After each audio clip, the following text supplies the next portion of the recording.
Grant. Slew. What are you doing? Hmm? What are you doing? Meet me sweets.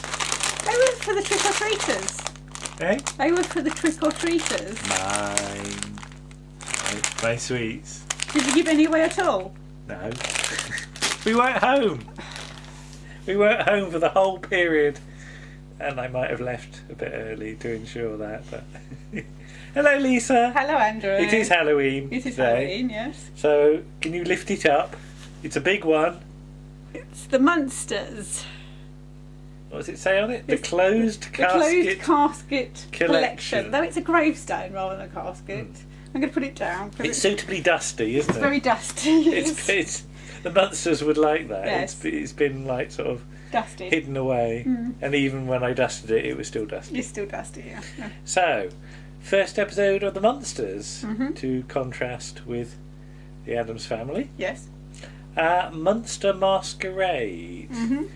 which is not the pilot episode. No. And just, I mean, you look how many attempts they sort of do at making the pilot episode, and they end up launching with this one Yes.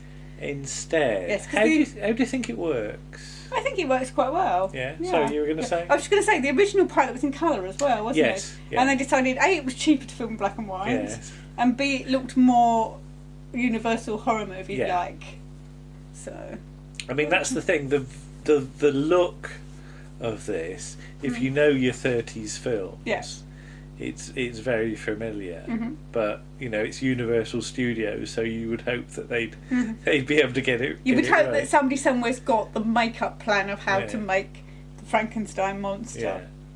But it's slightly odd. This as one I think to choose, because you almost instantly take the monsters away from their house. Yeah. Because they Yeah. go to this This fancy dress party. party. Now, so I think it's strange because if it's to launch the show, you set up the characters, then immediately change their appearance. Yeah. Because Lily is what? She's Bo Peep Little Bo or something. Peep, yes. Herman's got this big Yeah, suit of he's armour on, like so King you don't Arthur. see his face for a lot of this. No, lot of and this I think episode. that's the joke that because the father of the host of the Yeah. masquerade and the father of the boy that Marilyn is dating, he's dressed as Frankenstein's monster, Yeah. and obviously they can use again that same makeup because of it being But their yeah, license. I know that's the joke, Yeah. but you need to sort of establish the characters for a couple of episodes to do that as a joke. I don't I'd have think it thought. really matters. Well, I think the trouble is we're looking at it with hindsight. Yeah, That's the possibly, thing. yeah. If you were a new viewer, I'm not sure it would be quite as funny, to be honest. No, possibly not. Yeah, but so what's Marilyn done as? Priscilla. Priscilla, yes. And I who didn't is- know who No, that I've was. just had to go and Google it. Yeah. Because it is American history. It was partly our history as well. Yeah. But she was one of the first Pilgrim Fathers that sailed from Southampton on the Mayflower. Could she be a pilgrim father if she was Oh female? right, a Pilgrim Mother. A pilgrim mother, is that such a She was thing? in the Pilgrim Fathers group. Yeah. And the Pilgrim Fathers, obviously if you're American you will Yeah. know this, but where they were sort of...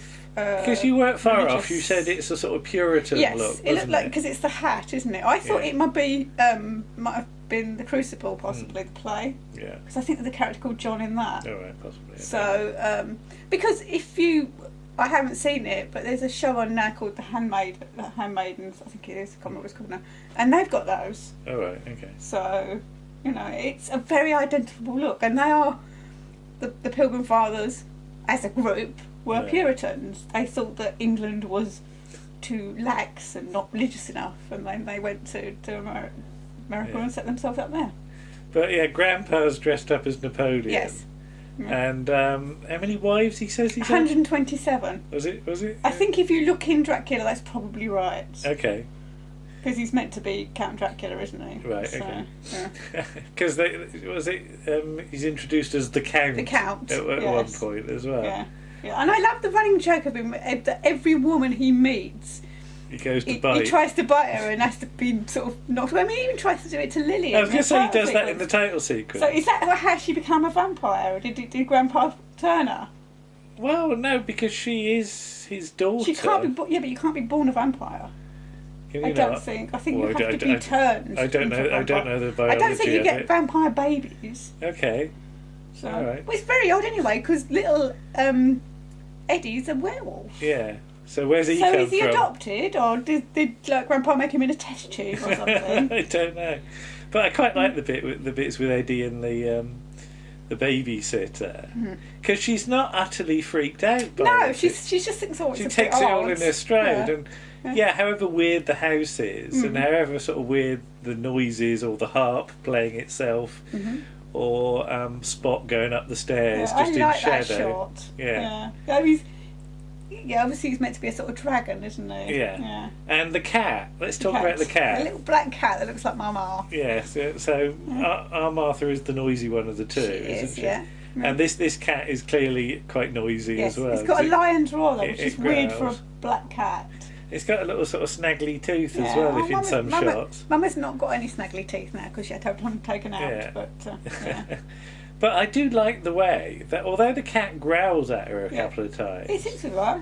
It's sitting technically on a book. it's in front of the fire. Yeah, but it's sitting on a book and it's quite happy to stay with her. Yeah. So it's not like it's vicious. No, it's so this is what we said about the Addams family. That everybody's friendly again in this family, although they're weird. Yes. They're not. They're not sort of nasty or anything like that. And even the cat is more friendly than some of our cats can be with new people. Yeah, because Rose might have hung around. Rose likes people. Martha needs to have several visits before she'll. Yes, it took her a while. Them. It takes her a while to accept people, but once she accepts them, that's it. Yeah. She's their friend forever. But yeah, I mean the Munsters is one I've not sort of watched for a while because we got this set and watched about two and we did some and then we always sort of stumble a bit, don't we? Yeah. But you were saying about how Fred Gwynne gets a starring. He's the only one that gets starring in his credit. Particularly for the first series, because I always think that when you see a list of credits, usually the last person on that list of credits who gets the or in this case the starring, is the best known person out of that cast. Right. So, so it starts in the first series. You get Yvonne De Carlo's known first, then you get Al Lewis. But she was pretty well known. She was, but maybe at this stage in her career, she was less well known to a television audience. Because Fred Gwynne comes to this from Car 54. Where are you? Yes. Where he's obviously a huge star. Yeah. I mean, in more ways than one. Yeah, and we did actually watch an episode of that the other day. Yes. I'd like to watch another episode. Yeah, I'd never seen any. Yeah, so I didn't dislike it. It's okay. It's it's serviceable. Yeah, but I'd like to see another episode because I'd like to see different interactions with different characters. But then Al Lewis comes from this as well. But Al Lewis is not starring, is it? So no. He's more of a supporting character as far as I can tell.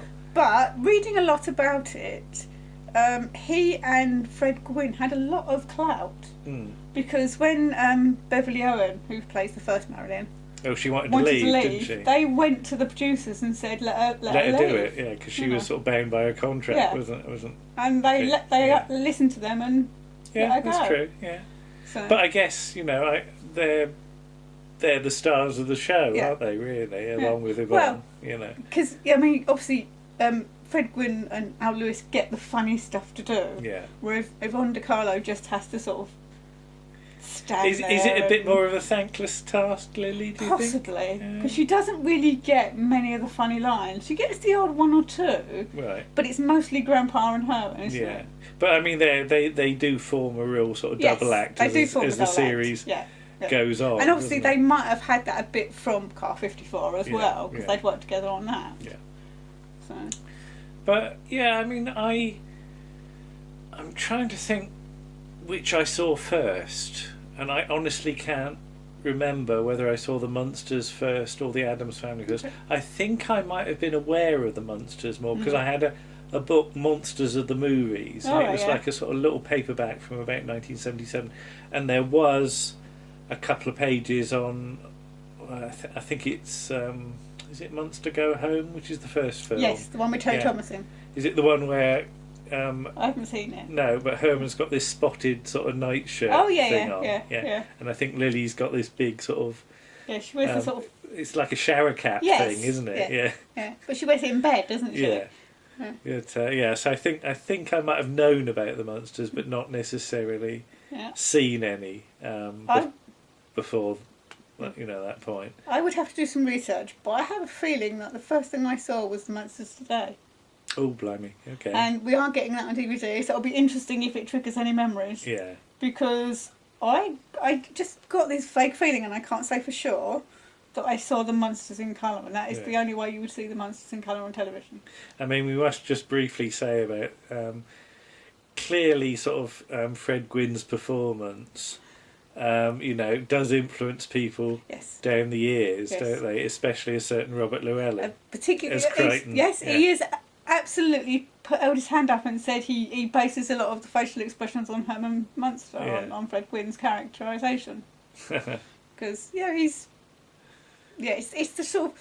It's weird, because having seen Red Dwarf first, and then seen the Munsters, it's a little bit odd, because I know that Robert Llewellyn is copying from him. Yeah. But it looks like it's the other way round in some ways. Okay. But it's the eye pulling and the face pulling, well, not the eye pulling, the eye widening and the face pulling, and there's a bit of flapping of hands. And flapping of hands. Robert Llewellyn does a lot of flapping hands. Yeah. But because for when we come to do the article, we're going to pick out a few episodes through the run of both series. So having done the first broadcast episode of each, we just sort of need to see how the series progresses, because on the documentary we found the other day there seemed to be the implication that the series gets a bit sillier in sort of season 2, that sort of Fred Gwynne and Al Lewis were not quite so happy with some of the stuff that they were doing, but from my point of view I can't pin that down to any specific. I don't think it's quite the sort of Star Trek thing. Like season 3 is held to be very different from seasons 1 and 2. I don't know how different you're going to notice it if you just pick a few at random. I think you might have to sort of watch more. But what do you think we should do, about three or four episodes of each to get a good idea? Yes, and then we'll see and some supporting material as well. So we're going to do some Munsters today. I'm going to make you do some Munsters today. And I've also got all of the new Addams Family, which is, I think, the sort of 90s, and has John Astin in as Grandpapa Addams. Yeah. So which will be interesting, because he gives a very unique performance in everything I've seen him in. Yeah. Because we saw him in A Murder, She Wrote a week or so ago. Yeah. And he was playing a sheriff, and he just spent the whole time shouting at people. Which just made us laugh. Yes, the trouble is, he's one of those actors that I don't know whether he was trying to be serious or not. I assume he was, but because it's him. Yes, and he's got the boggly eye thing, doesn't he? That he does this thing with his eyes that you just... I agree. Yeah. But there we are, so there's Munster Masquerade, and here's our mama. Whee! Martha, do you do stunts? Yes. So it's right, she's not going to growl. But I think we'll say goodnight now, and don't know what we're going to do next. We have had a request, haven't we, to do something? We have had a request, so we might do that over the weekend. We will attend to that, certainly. Once you find the relevant DVD. No, it's over there, and I've already got the script, so we won't say too much. If the person who requested it is watching, they'll probably guess what I'm talking about, but thank you for that idea. And see you again soon, then. Okay. Bye-bye. Bye.